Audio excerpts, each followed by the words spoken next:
നാന് C Joseph വിജയനും ഞാൻ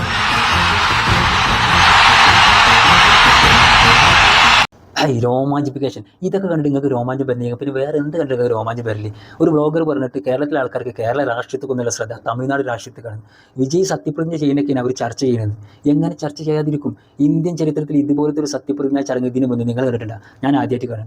സാധാരണ ഗവർണർ ചൊല്ലി കൊടുക്കുന്ന സത്യവാചകങ്ങൾ ഏറ്റു ചൊല്ലുന്നൊരു പതിവാണ് നമ്മൾ കണ്ടിട്ടുള്ളത്. അതിൽ നിന്ന് വ്യത്യസ്തമായിട്ട് ഗവർണറുടെ വാക്കുകളിലേക്കോ മുഖത്തേക്കോ ശ്രദ്ധിച്ചിട്ടില്ല വിജയ് ജനങ്ങളെയാണ് ശ്രദ്ധിച്ചത്. അതാണ് ഈ ജനാധിപത്യം. അവരോടുള്ള സ്നേഹം, അവരോടുള്ള ആദരവ്, ആ കരുതൽ, ആ ഉത്തരവാദിത്വം, അത് ഹൃദയത്തിൽ നിന്ന് സത്യവാചകങ്ങളായിട്ട് പുറത്തോട്ട് വന്നൊരു കാഴ്ചയാണ് ഇന്നലെ തമിഴ്നാട് കണ്ടത്. സത്യത്തിൽ അതല്ലേ സത്യപ്രതിജ്ഞ? അതിന് ശേഷം പിന്നെ ഔദ്യോഗികമായിട്ട് പ്രോട്ടോകോൾ അനുസരിച്ച് ഭരണഘടന രേഖ നോക്കിയിട്ട് സത്യപ്രതിജ്ഞ ചെയ്തു. പക്ഷേ ആദ്യം ചൊല്ലിയ ആ സത്യപ്രതിജ്ഞ അത് ഹൃദയത്തിൽ നിന്ന് വന്നതാണ്. നോക്കി വായിക്കുന്നത് നാവിൽ നിന്നാണ് വരുന്നത്. അങ്ങനെ നോക്കി വായിച്ച് അധികാരത്തിൽ ഏറിയവരൊക്കെ പിന്നെ അധികാരത്തിൽ എന്താ കാട്ടിക്കൂട്ടുന്നത് നമ്മൾ കണ്ടതാണ്. പക്ഷേ വിജയ് ചെയ്ത് ഹൃദയത്തിൽ നിന്ന് വന്നതാണ്. വല്ലാത്തൊരു കാഴ്ച. പിന്നെ മാത്രമല്ല, ആ സത്യപ്രതിജ്ഞ ചടങ്ങ് കഴിഞ്ഞു അധികാരത്തിലേറിയ ഒരു പ്രസംഗം നടത്തിയിട്ടുണ്ട്. ചെയ്യുന്നതേ പറയൂ, പറയുന്നതേ ചെയ്യൂ. അത് മാത്രമല്ല, എന്നെ വല്ലാണ്ട് ആകർഷിച്ച ഒരു വാചകം ഒന്ന് കേട്ടു നോക്കി. இந்த விஷயம் தப்பு பண்ண மாட்டான், தப்பு பண்ணவும் விட மாட்டான். அது யாராக இருந்தாலும் சரி, என்னோட கவர்மெண்ட்ல என் கூடவே இருக்கிறவங்களாகவும் சரி விட மாட்டான்.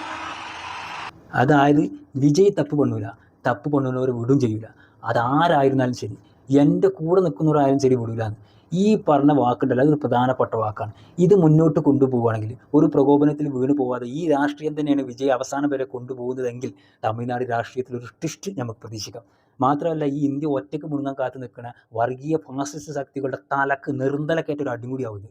ഏതായാലും സിനിമകളിലൊക്കെ കണ്ട ഇളയ ദളപതി വിജയ് ഇന്ന് തമിഴ്നാടിൻ്റെ തലൈവർ വിജയായി മാറിയിരിക്കുന്നത്. ബാക്കിയുള്ളത് നമുക്ക് കാത്തിരുന്ന് കാണാം.